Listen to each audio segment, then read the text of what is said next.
Sebagai informasi teman-teman, sebelum teman-teman melanjutkan menonton video ini sampai selesai, di bulan ini, mulai hari ini sampai nanti tanggal 24, saya memberikan diskon spesial bagi teman-teman yang ingin mengambil paket 2 atau 3. Paket 2 tentang advance hipnosis atau hipnotis, yang kedua, yang paket ketiga adalah paket dendam ya. Nanti infonya teman-teman bisa lihat di kolom video di sini, ada WA, nanti hubungi saya atau di deskripsi nomor WA-nya saya berikan di sana. Silahkan melanjutkan menonton video ini sampai selesai. Terima kasih, selamat menonton, semoga bermanfaat.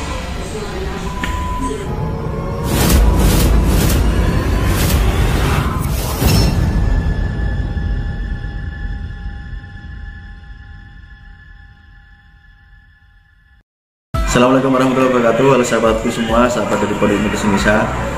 Video kali ini saya akan memberikan cara bagaimana kita bisa memasukkan ide kita kepada seseorang yang sedang kita ajak bicara, atau bahasa gampangnya bagaimana kita ini bisa mempengaruhi orang lain tanpa harus melakukan yang namanya proses hipnotis, tanpa harus yang melakukan proses dendam. Saya akan berikan 3 cara yang ampuh, yang ini tentu saja sudah terbukti teman-teman. Cara ini bisa teman-teman terapkan ketika nanti berhadapan dengan lawan bicara, sehingga mereka akan menuruti ide yang teman-teman ingin sampaikan atau pesan apa yang ingin teman-teman berikan. Tapi sebelum teman-teman melanjutkan menonton videonya sampai selesai, syaratnya harus sampai selesai, karena kalau tidak sampai selesai teman-teman pasti tidak paham, gitu ya. Dan yang sudah subscribe, terima kasih sekali, sudah hampir 16.000 subscriber. Dan yang belum subscribe, saya persilahkan untuk subscribe dan tekan loncengnya, karena subscribe itu gratis ya, gitu teman-teman. Baik teman-teman, langsung kita bahas satu persatu ya. Bagaimana cara kita mempengaruhi pikiran orang lain tanpa menggunakan ilmu dendam, tanpa menggunakan ilmu hipnotis atau ilmu yang lain. Cukup kita menggunakan 3 cara ya. Cara yang pertama adalah kita harus mematahkan keyakinan orang yang kita ajak bicara.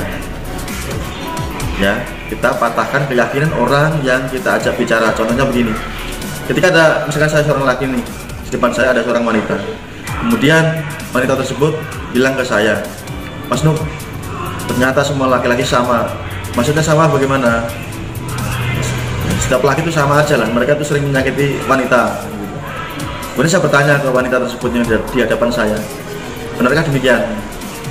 Itu menurut siapa? Menurut kamu atau menurut yang orang lain?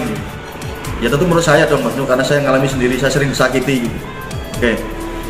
Dari pertanyaan tersebut kita bisa mematahkan keyakinan orang yang tadi menyampaikan bahwa semua laki-laki itu sama dalam arti semua laki-laki adalah menyakiti dia, kan begitu. Kemudian saya tanya balik, benarkah semua atau memang hanya segelintir orang yang menyakiti kamu? Pertanyaan ini tentu saja akan membuat dia berpikir. Kemudian saya kembali bertanya ke dia, kalau kamu tadi bilang itu semua, sekarang saya tanya, apakah termasuk ayah kamu? Beliau kan juga seorang pria atau laki-laki. Apakah kamu punya saudara laki-laki? Apakah itu kakak kamu atau adik kamu? Jika dia menjawab iya, jangan kakak atau adik, apakah dia juga termasuk orang yang menyakiti kamu? Saya tanya lagi, apakah kamu punya teman, tetangga laki-laki? Tentunya banyak kan? Apakah mereka juga termasuk orang yang menyakiti kamu? Nah, dari pertanyaan itu pasti dia akan berpikir, karena kalimatnya di awal dia berasumsi bahwa semua, berarti semua ya, kita mengeneralisasi bahwa semua laki-laki menyakiti dia. Tapi faktanya, nah saya tanya lagi, sekarang saya tanya, berapa pria yang sudah kamu kenal dekat yang merasa kamu sakiti? Apakah ada jumlahnya, mungkin ada 5, 10? Misalkan dia menjawab 10, oke.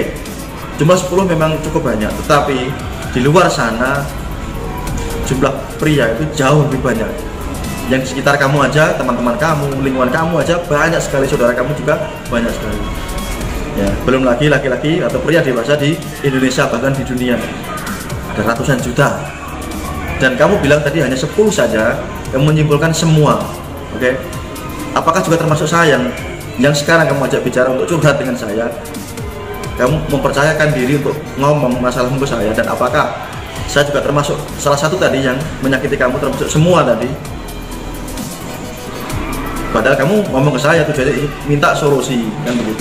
Nah, dari pertanyaan yang kita ajukan ke dia sudah terbantahkan bahwa faktanya tidak semua, mungkin hanya segelintir orang, mungkin bisa 1, 3, 5, tapi sudah mengeneralisir semuanya. Itu teknik yang pertama adalah patahkan keyakinan.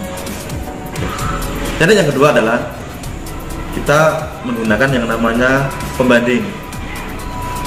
Ya, saya berikan contoh tadi, sama seperti contoh kasus yang di awal tadi. Ketika dia sudah goyah keyakinannya karena dia juga berpikir bahwa tidak semuanya, maka kita gunakan pembanding. Lanjut teknik yang kedua, kita gunakan teknik pembanding. Nah, jika kamu sudah tahu bahwa tidak semua laki-laki, ternyata hanya sedikit saja yang menyakiti kamu. Nah, coba saya tanya kembali, berapa banyak pria yang belum kamu kenal di luar sana, yang kemungkinan mereka itu sangat baik sekali? Banyak, kalau kamu belum mengenal mereka. Itu pembanding antara yang dia kenal selama ini, mungkin jumlah pertemanannya mungkin laki-laki mungkin 50, sedangkan yang belum dikenal di sana mungkin kita bisa sebut ratusan, ribuan, jutaan, ya, puluhan juta, ratusan juta, banyak sekali nih. Pembanding, gunakan data ini, fakta ini untuk menjadikan pembanding bahwa dia hanya baru mengenal kelompok kecil saja, tetapi sudah membuat tadi yang namanya kesimpulan. Faktanya masih banyak kelompok besar di luar sana yang belum dia kenal. Paham ya? Itu gunakan teknik pembanding. Kita menggunakan data yang bisa diterima oleh akal dia, dan itu memang data masuk akal. Teknik yang ketiga, baru kita memasukkan ide atau sugesti apa yang ingin kita berikan kepada orang tersebut. Ketika pertama kita bisa mematahkan keyakinannya, dan yang kedua kita memberikan metrik pembanding atau pembandingnya sehingga dia bisa membandingkan dengan jelas, baru kita berikan ide apa yang ingin kita sampaikan. Misalkan untuk proses tadi, nah jika kamu tahu bahwa datanya memang seperti ini, ternyata faktanya tidak semua laki-laki atau tidak semua perempuan, misalkan yang curhat cowok ya, kalau curhat cewek ya sama, tidak semua laki-laki atau pria itu menyakiti kamu. Dan nah, apakah kamu sekarang ini tidak mau membuka diri untuk mengenal pria-pria baik yang bertebaran di luar sana, membuka hati kamu, membuka pertemanan kamu, gitu ya? Ini pertanyaan ini kita ajukan. Kamu bisa memilih sesuai dengan tipe kamu, banyak sekali di sana. Nah, dan ide-ide apa lagi yang ingin kita berikan kepada lawan bicara kita tadi, teman-teman? Teknik ini bisa dipakai untuk banyak hal, teman-teman. Baik itu dalam hal berbisnis, ya, dalam bernegosiasi. Intinya kita harus kreatif untuk mengembangkan isi materi. Saya berikan 3 clue tadi, saya ulang ya. Yang pertama, kita mematahkan keyakinan orang tersebut.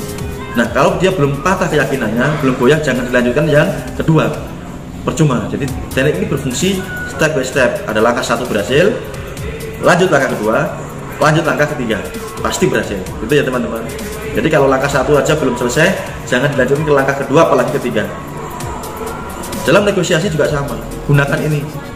Teknik ini sangat ampuh sekali, teman-teman, dan luar biasa. Baru saya sampaikan di YouTube ya, artinya teman-teman bisa melihat gratis dan bisa memakai ilmu ini dengan gratis, gitu ya.